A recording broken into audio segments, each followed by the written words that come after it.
Hi everyone, welcome to the Efficient Academy. I'm glad to be here with you today. In this lecture, we will discuss how to make measurements of length and volume. First, I'm going to discuss the measurement of length, and then in the next section, I will show you how to make measurements of volume. Now, let's get started.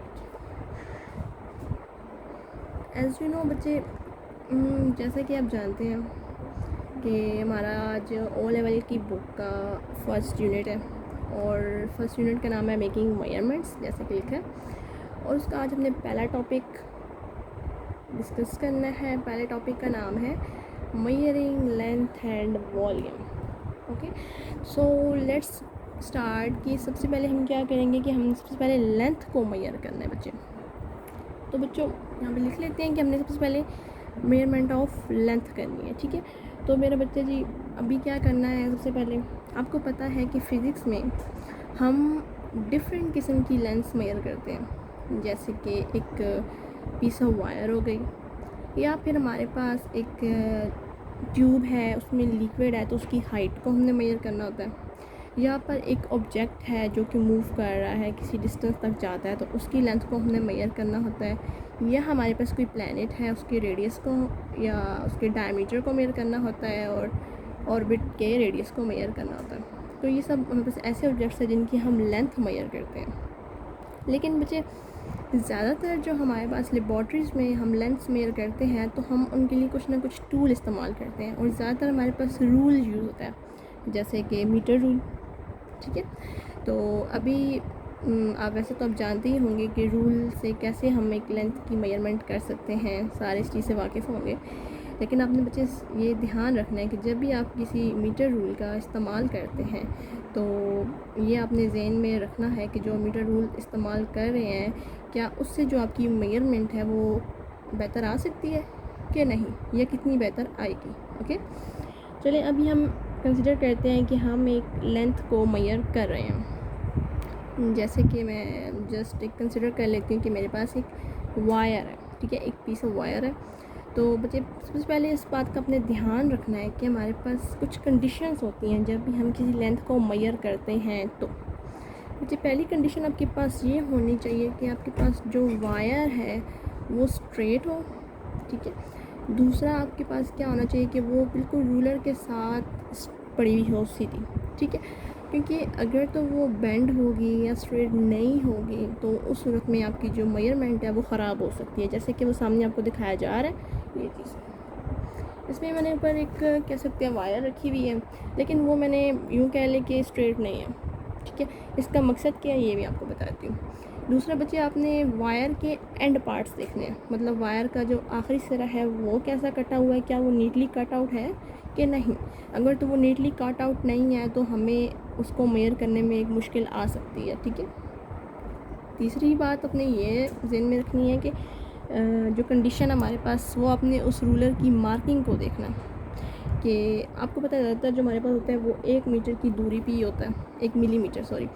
तो और आपको पता है ये काफ़ी एक wide चीज़ है। ठीक है, तो आपने क्या करना है कि पहले आपने क्या करना है, एक वायर के एक एंड को देखना है। देखो फर्स्ट वाला, देखो ये वाला, ये अब ज़ीरो से बिल्कुल आगे है। ठीक है, और ये ज़ीरो की अगेंस्ट जा रहा है। तो इट्स मीन ऐसा क्यों है, इसके पीछे क्या वजह है? सिर्फ इसकी वजह यही है कि हमारे पास मार्क की जो चौड़ाई है वो बहुत ज़्यादा है, जिस वजह से हमारे पास जो इसकी मेजरमेंट हम जज करेंगे वो हमारे पास काफ़ी डिफ़िकल्ट हो सकती है। अगर हम वायर के आखिरी वाले सिरे को देखें, एंड वाले को, ये वाला, इसमें क्या है बच्चे, इसको आप देखो और फिर से आप पूरे स्केल को रीड करो। तो अगर आप खुद देखो, अगर पहले वाला सेम नहीं आ रहा, ठीक से नहीं आ रहा, तो आपको कैसे अब ये श्योरिटी है कि एंड वाला भी ठीक आएगा? पता ही नहीं आ सकता। ठीक है, तो ये सारी अपनी कंडीशन इसमें याद रखनी है। इससे कुछ एक भी गलत हुआ या आपकी इधर से मतलब वायर स्ट्रेट ना हुई, बेंड हुई, या आपकी वायर सही कटी हुई ना हुई, या आपकी स्केल की मार्किंग ठीक ना हुई, तो एज अ रिज़ल्ट जो आपके पास के कैसे रिज़ल्ट आएगा वो आपके पास इनएक्यूरेट आएगा। ओके बच्चे, चलिए बच्चे नेक्स्ट अब आपने क्या करना है, अब आपने मेजरमेंट मीन्स के कर ली। नाउ आपने, अगर आप लेंथ को मतलब मिलीमीटर में भी आप उसको डिटरमिन कर सकते हो, लेकिन उसमें भी एक मसला होता है। क्योंकि मसला यही है कि आप जो चीज़ कैलकुलेट कर रहे हो, जो कैलिब्रेशन कर रहे हो, आपको क्या पक्का यकीन है कि वो करेक्ट हो सकती है? या जो आपके पास मीटर रूल के ऊपर जो एग्जैक्टली एक नंबर दिए गए हैं, तो वो क्या आपको पता है कि एक मीटर की डिस्टेंस पर ही वाक़ है? तो ये अगर आपके पास ये चीज़ गलत है, अगर मीटर रूल के ऊपर आपके पास ये कोई आ रहा है, बीच में ख़राबी आ रही है, तो इट्स मीन कि इसमें भी आपके रिज़ल्ट जो है वो ख़राब हो सकता है। ठीक है बेटे। तो बच्चे नेक्स्ट, हाँ एक और चीज़ आपने याद रखनी है, अगर एक चीज़ आपको दिखने में बिल्कुल ठीक नज़र आ रही है ना, जैसे स्केल बना हुआ है, अब दिखने में अगर वो बिल्कुल ठीक नज़र आ रहा है, लेकिन ये है कि ज़रूरी नहीं है कि जो चीज़ हमें दिखने में सेम नज़र आ रही हो लेकिन वो सेम होती नहीं है। इस बात का आपने ध्यान रखना है बच्चों, ठीक है। फिर हमारे पास कुछ और टेक्निक्स भी हैं लेंथ को मेज़र करने के लिए बच्चे। अगर आप कोई स्मॉल लेंथ मेज़र करना चाहते हैं, जैसे कि वायर की थिकनेस को आप मेज़र करना चाहते हैं, तो इसके लिए बेहतर है कि आप उसकी थिकनेस को काफ़ी टाइम मेज़र करें, मतलब एक दफ़ा करें, 2 दफ़ा करें, 3 दफ़ा करें, ठीक है। फिर उसकी एवरेज कैलकुलेट कर लें, ठीक है। लेकिन अगर आप कुछ थिन चीज़, कोई पतली सी चीज़ आप मेज़र करना चाहते हैं, जैसे कि हमारे पास एक पेपर है या शीट है, तो उसके लिए भी आप ये सेम अप्रोच यूज़ कर सकते हैं। आई मीन टू से कि मतलब उसकी थिकनेस को काफ़ी दफ़ा मेज़र करें, फिर उसकी एवरेज कैलकुलेशन निकालें। अब जैसे मिसाल के तौर पर आपने एक शीट स्टैक लेना है, वो देखो सामने ये वाला, मिसाल के तौर पर ये वाला है, ठीक है। इसको आपने मेज़र करना है, ठीक है। इसकी थिकनेस मेज़र करनी है और थिकनेस हम रूलर से मेज़र कर रहे हैं, ठीक है। अब आपने इसमें क्या करना है कि आपके पास जो भी मेजरमेंट आएगी उसको आपने 500 के साथ डिवाइड कर देना। 500 के साथ डिवाइड क्यों कर देना? क्योंकि हमने जो शीट का स्टैक लिया है वो 500 का ही है, ठीक है। उसको 500 के साथ डिवाइड कर देना है। जब उसको आप डिवाइड कर देंगे तो आपके पास एक शीट की थिकनेस का आपको पता चल जाएगा कि एक शीट की थिकनेस कितनी थी। मैं जनरली अगर लिखूँ यहाँ पे मैं देखूँ तो ये बच्चे आ रही है 12.6, ठीक है। तो अगर मैं इसको कैलकुलेट अगर कर लूँ, अगर मैं इसको डिवाइड करूँ बच्चे, तो आपके पास जो आंसर आएगा वो आएगा 0.0248।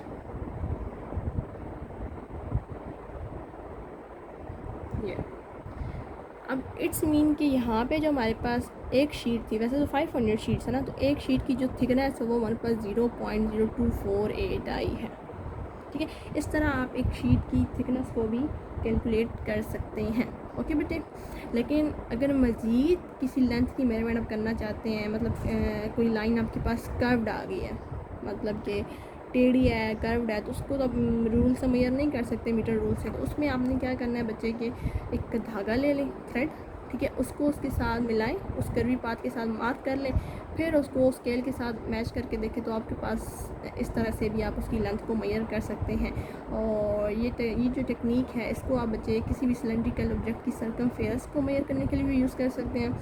जैसे कि वुडन रोड है, उसका सर्कमफेरेंस आप मेजर करने के लिए कर सकते हैं, या कोई भी मेजरिंग हमारे पास सिलेंडर है तो उसकी भी आप मेजरमेंट के लिए ये टेक्निक यूज़ कर सकते हैं, ये थ्रेड वाला, ठीक है। चलिए बच्चे, नेक्स्ट अब हमने पढ़ना है कि हम किसी वॉल्यूम को मेजर कैसे कर सकते हैं। तो उसके लिए बच्चे हमारे पास 2 अप्रोचेज़ हैं, लेकिन वो डिपेंड करती हैं कि हमारे पास शेप जो है, ऑब्जेक्ट का जो शेप है वो रेगुलर है या नहीं, क्या वो लिक्विड फॉर्म में है, क्या वो रेगुलर फॉर्म में है, क्या वो इरेगुलर फॉर्म में है, ठीक है। तो बच्चे जी देखो, अगर तो हमारे पास कोई शेप रेगुलर है, जैसे कि सिंपल मैं एक कह दूँ कि मेरे पास एक रेक्टेंगुलर ब्लॉक है, ये है बना थोड़ा टेढ़ा है, एडजस्ट करना पड़ेगा। जैसे एक रेक्टेंगुलर ब्लॉक है, ठीक है, आपने क्या करना है कि इसकी तीनों साइड्स को मेजर कर लेना है, ठीक है। तीनों साइड्स को मेजर करके फिर उनको आपस में मल्टीप्लाई कर देना है। तो इस तरह आप एक शेप्ड ऑब्जेक्ट, जैसे रेक्टेंगुलर प्रिज्म भी होता है, ब्लॉक भी कह सकते हैं, तो उसको आप मेजर कर सकते हैं। और इस तरह की अदर जो हमारे पास रेगुलर शेप्स आ जाती है, जैसे स्फेयर्स है, सिलेंडर है, इनके लिए आपने क्या करना होता है बेटे, इनके लिए आपने 1 या 2 मेजरमेंट्स ले लें, ठीक है। ये आप 1-2 मेजरमेंट्स ले लें और फिर आप उसको वॉल्यूम के फार्मूला उसमें पुट करके तो आप उसकी क्या कहते हैं मेजरमेंट भी कर सकते हैं उसके वॉल्यूम की। अगर अब मैं बात करूँ लिक्विड की, ये तो मैंने एक रेगुलर शेप की बात की ना, अगर मैं बात करूँ लिक्विड की, तो जाहिर सी बात है उसके लिए आपको कोई ना कोई मेजरिंग सिलेंडर की नीड होगी, वो ज़रूरी है, ठीक है। तो बच्चे जी पहली बात, जो भी आप मेजरिंग सिलेंडर चूज़ करेंगे तो उसमें आपने बड़ी उसको एहतियात से चूज़ करना। अब ऐसा नहीं है कि अगर आप एक स्मॉल वॉल्यूम मेजर कर रहे हैं, जैसे कि मैं मिसाल ले लूँ 5 सेंटीमीटर क्यूब का, ठीक है। तो उसके लिए आप 1 डेसीमीटर क्यूब वाला सिलेंडर ले लें तो ये तो उसके साथ सूट नहीं करेगा। अगर आप मज़ीद अच्छा आंसर चाहते हैं, मोर एक्यूरेट आंसर चाहते हैं, तो उसके लिए ज़रूरी है कि आप 10 सेंटीमीटर क्यूब का सिलेंडर ले लें। तो लिक्विड के लिए सिर्फ आपने क्या करना है कि अपने सिलेंडर को अच्छे से एहतियात से चूज़ करना है। उसके बाद बच्चे हमारे पास आता है इर्रेगुलर शेप्स। अब इर्रेगुलर शेप्स को हम कैसे मेजर कर सकते हैं? आपको पता है कुछ ऑब्जेक्ट्स ऐसे होते हैं जिनकी शेप रेगुलर नहीं होती, तो उसको उसके वॉल्यूम को हम उनकी लेंथ मेजर करके उसके वॉल्यूम को हम मेजर नहीं कर सकते। तो बच्चे जी इस वाले टॉपिक में ये पॉइंट है, इसमें हम एक इर्रेगुलर शेप ऑब्जेक्ट के वॉल्यूम को फाइंड करेंगे और इस टेक्निक को बच्चे हम कहते हैं मेजरिंग वॉल्यूम बाय डिस्प्लेसमेंट। ये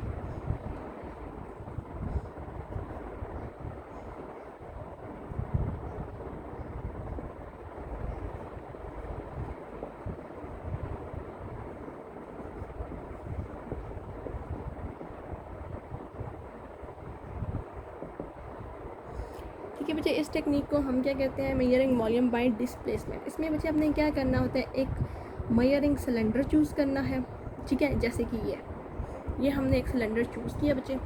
इस अब आपने याद रखना है कि जो आपके पास ऑब्जेक्ट है, ठीक है, उससे आपका जो सिलेंडर है वो 3 से 4 गुना बड़ा होना चाहिए, ठीक है। फिर आपने उसको क्या करना है, पार्शियली फिल्ड कर देना है। ये मैंने मार्क कर लिया कि मैंने इसको यहाँ तक फिल कर लिया, ठीक है बच्चे। उसके बाद आपने क्या करना होता है कि मतलब इतना कवर कर लें कि आपके ऑब्जेक्ट पे डिपेंड करता है, आपने उसको इतना कवर करना है कि आपका ऑब्जेक्ट जो है वो उस पूरे पानी के अंदर डूब जाए, ठीक है।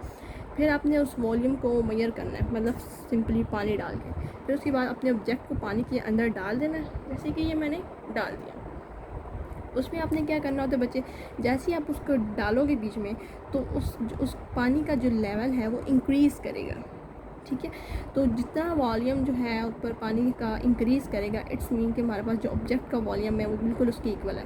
जितना वॉल्यूम इंक्रीज़ आएगा वो इक्वल होगा ऑब्जेक्ट के वॉल्यूम के इक्वल। मिसाल के तौर पर भी इतना ऊपर आ गया ना, तो इसमें जो हमारे ऑब्जेक्ट का वॉल्यूम है वो इसके इक्वल है। अगर वो मैं कहती हूँ 5 सेंटीमीटर है, तो जो हमारे पास उस ऑब्जेक्ट का वॉल्यूम होगा वो भी 5 सेंटीमीटर क्यूब ही होगा।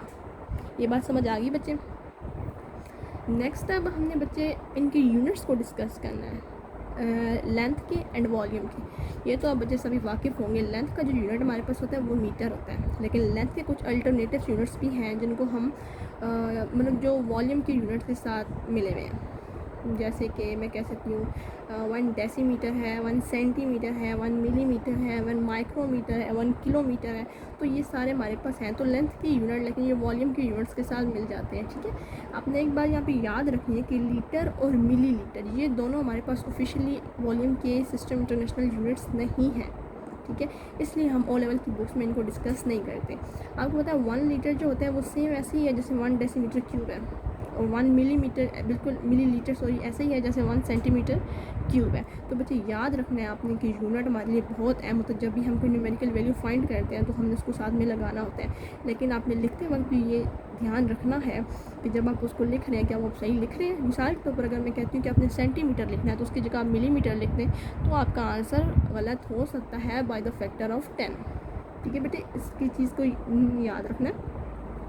अब मैंने आपको सिर्फ आज क्या पढ़ाया कि लेंथ को कैसे मेजर करना है, वॉल्यूम को कैसे मेजर करना है, और किस तरह की यूनिट्स को डिस्कस किया। लेंथ को मैंने आपको सिंपली रूल बताया कि हम लेबॉर्ट्रीज में रूल इस्तेमाल करते हैं, मीटर रूल इस्तेमाल करते हैं, तो उसके थ्रू किया। फिर एक थ्रेड का मैंने आपको बताया कि उससे कर सकते हैं, लेकिन उसकी मैंने आपको कुछ कंडीशंस बताई हैं कि वायर का किस तरह होना ज़रूरी है, रूलर का किस तरह होना ज़रूरी है बच्चे, ठीक है। उसके बाद मैंने आपको एक और कहते हैं ये एक स्टैक शीट वाला बताया, ये आपने बच्चे देखना है, ठीक है बच्चे। उसके बाद वॉल्यूम का मैंने आपको बताया। हमारे पास वॉल्यूम में डिपेंड करती है शेप के ऑब्जेक्ट के शेप के ऊपर कि वो रेगुलर है, लिक्विड है या इरेगुलर है। रेगुलर शेप है तो मतलब जैसे कि रेक्टेंगुलर ब्लॉक है, सिंपल आपने उसकी साइड्स को मेजर करना है, फिर उनको आपस में मल्टीप्लाई कर देना है। और अगर आपके पास कोई लिक्विड शेप है तो उसको आपने उसके लिए आपको ज़रूरी है कि आप मेजरिंग सिलेंडर इस्तेमाल करें, और उसके लिए ज़रूरी भी ये भी है कि जो आप सिलेंडर चूज़ कर रहे हैं वो उसके लिए ठीक है भी कि नहीं, क्या आपका आंसर इतना एक्यूरेट आएगा कि नहीं। तो उसके लिए आपने उसको ध्यान में अपने ज़हन में रखना है। और अगर आपके पास शेप जो है ऑब्जेक्ट की इरेगुलर है तो उसको उसकी लेंथ को मेजर करके हम उसके वॉल्यूम को मेजर नहीं कर सकते।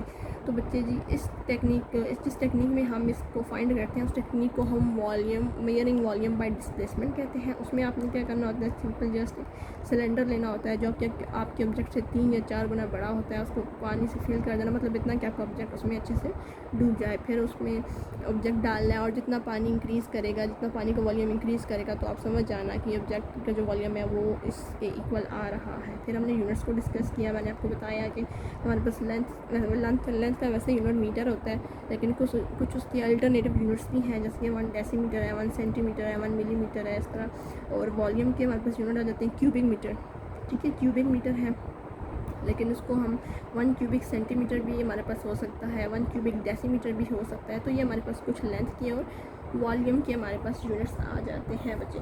सो बच्चे, अगर आपको कोई क्वेश्चन है, if you have any question feel free to ask बच्चे, ठीक है। I am happy to answer my questions as we go along. अपना ख्याल रखिएगा बहुत सारा। अल्लाह हाफिज़।